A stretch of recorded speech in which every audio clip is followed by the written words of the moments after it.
So was January Jones, the author of Thou Shall Not Whine, the 11th Commandment that reached #1 at Amazon.com. Ms. Jones based her book on a survey of the top 10 things that people whine about at all ages and all stages of life. January is a success coach that can tell you how to help others. When you buy Thou Shalt Not Whine, the 11th Commandment, you'll find out what people whine about and how to stop them from whining. This is the perfect gift book to give or get for any occasion. Thou Shall Not Whine was voted the best gift to be given anonymously for those special people in your life. Ms. Jones is an internationally known author in the style of Irma Bombeck, specializing in housewife humor with her book being published in Korea and China. You can find Thou Shall Not Whine at Amazon.com. Welcome back to the No Wine Zone. We're visiting with our guest today, John Graves, and he is the author of Fracking, Alternative Energy Revolution that is taking place. You know, John, I looked at your book and you mentioned that right now there are 2.5 million wells that are fracking here in this country. Is there any opposition to this procedure? There certainly is. Probably centers primarily in California, but also in New York. California has set up a very high legal barrier to any kind of fracking, and New York has essentially banned it from any possibility in that state.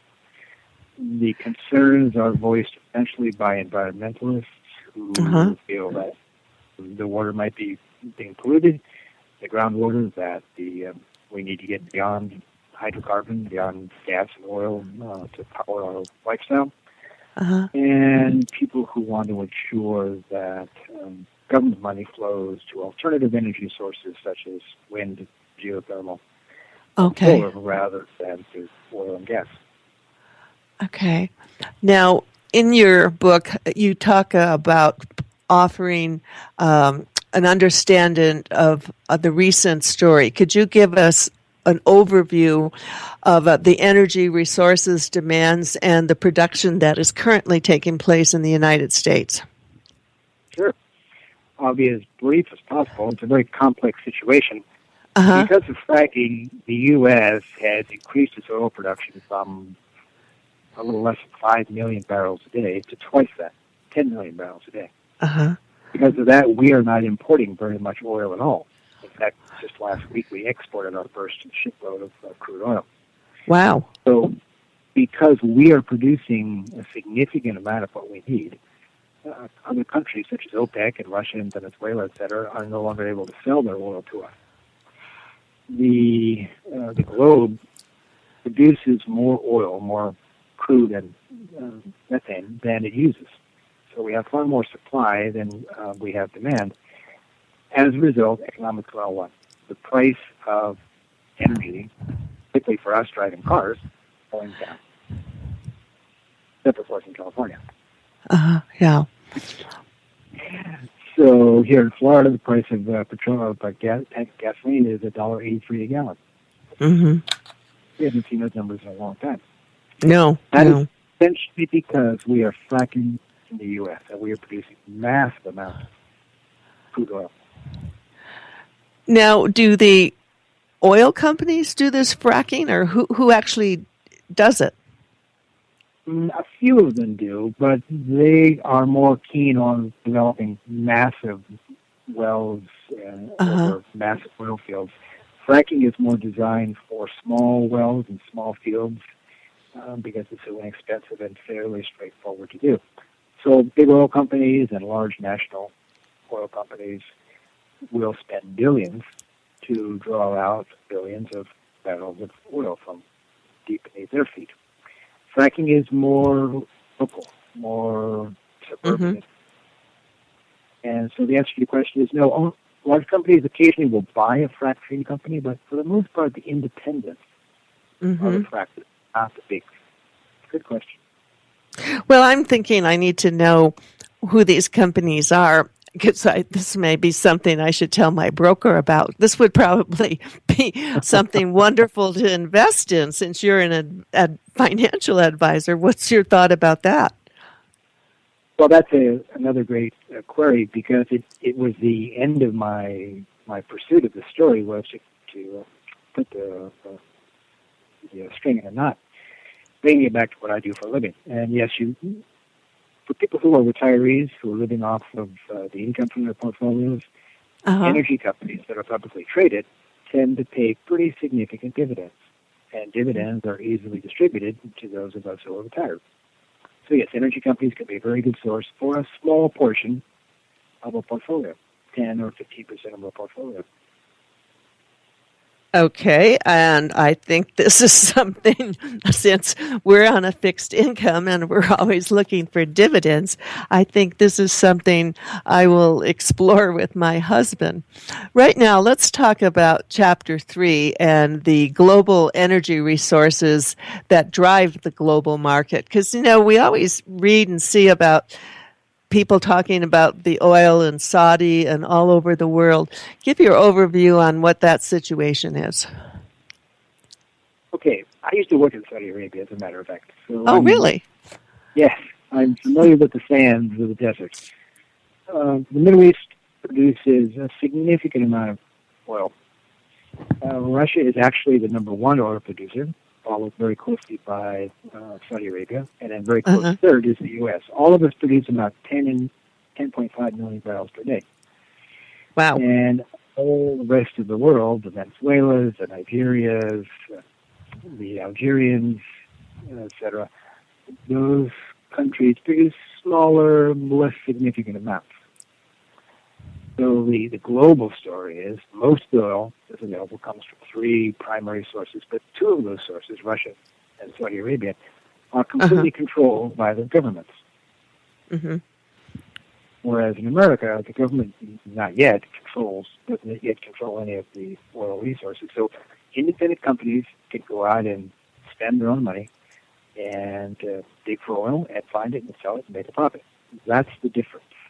Mm-hmm. Mm-hmm. Global difference.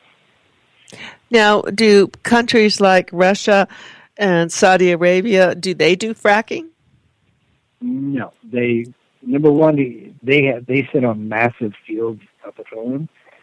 They literally drop a straw a few thousand feet into the ground and the oil comes up. They don't really need to do it. Fracking is more intensive in looking for smaller pockets of oil. Also looking for pockets of oil that are deeper. So it's a more challenging task to fracture the earth to find this oil.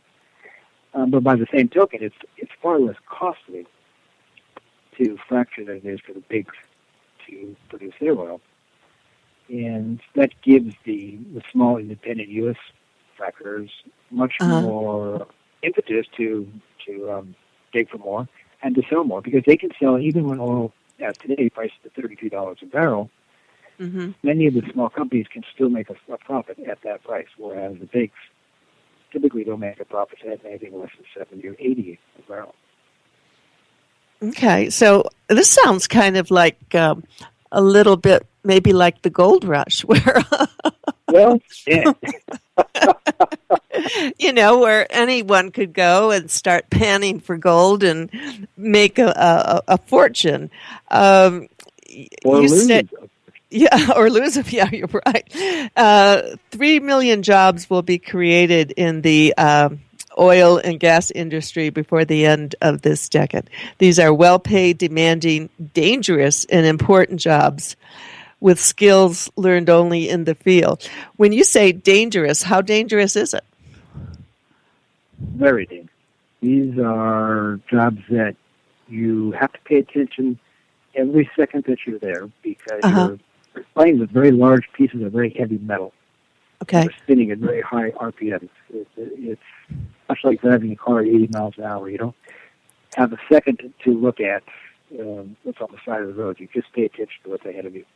Mm-hmm. It's very demanding, very physically and emotionally, intellectually demanding work. And the guys and gals get paid pretty significant sums for working in the field.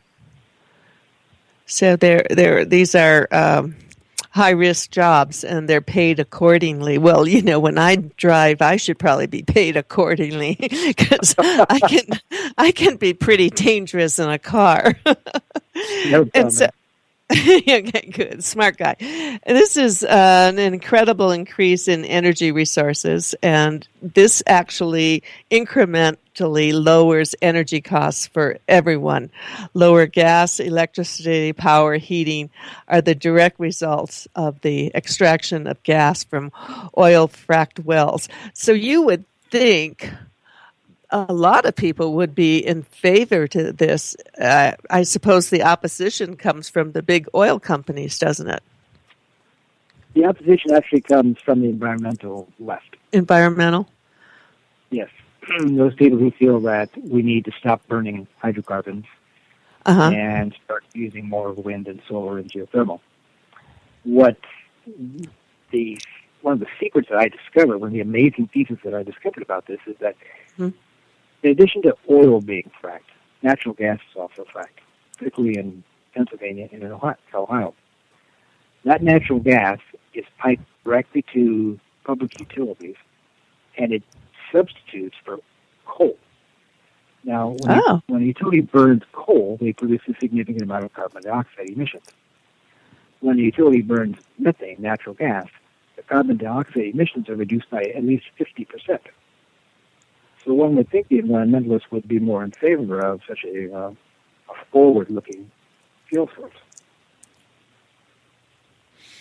Now, when they're fracking natural gas, is that the same procedure as when they're fracking oil?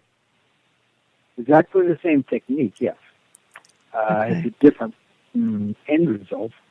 Methane is the smell of rotten eggs. It's what you get when you turn your gas on or your barbecue on or your fireplace on. That's our natural gas. Okay. And, we're going to take a break John, we're going to take a break right now and hear from our wonderful sponsors. And when we come back, we're going to talk a little more about fracking with John Graves. We'll be right back. January's co-host, Connie Cockrell, the author of Mystery at the Fair, has been writing since 2011 after a challenge from her daughter. An eclectic writer, she's written mysteries, sci-fi, fantasy, and even a thriller. She has been included in 4 different anthologies and published on the e-zine Everyday Fiction. Connie continues to write and entertain with whatever comes into her head. You can find her books on most ebook retail sites. Paperback editions are also available. Be sure to visit her at www.conniesrandomthoughts.com, on Facebook, and on Twitter at Connie Cockrell. The new book, God Reconsidered, Searching for the Truth in the Battle Between Atheism and Religion by Scott Smith, explains why both militant atheists and believers in traditional religions ignore inconvenient truths. Scott argues in favor of the insights of Gnostic Christianity. Check out www.godreconsidered.com to read a sample chapter. That's godreconsidered.com. Have you ever met someone who was unforgettable? Someone who has touched your heart and soul? People who have faced difficult problems. People who have fearlessly shared their stories, their struggles, and their successes. People who have priceless personalities. In my new book, Priceless Personalities, Success Stories Shared by January Jones, I am honored to be able to share with you people dealing with problems such as incest, molestation, child abuse, drug abuse, polygamy, unemployment, scandal, starting over, self-esteem, and workplace issues. My guests have all been exciting, eclectic, and energizing. They will amaze, amuse, and even astonish you. You will adore getting to meet them at Amazon.com. My book is now available, 2 for $1, paperback and Kindle editions. Priceless Personalities is also now available at audiblebooks.com. Today we have a priceless personality visiting with us, John Graves, and he is the author of Fracking, America's Alternative Energy Revolution. Now, John, could you share your website information with our listeners and how they can contact you and where they can get your book? Well, thank you very much. It's www.fracking,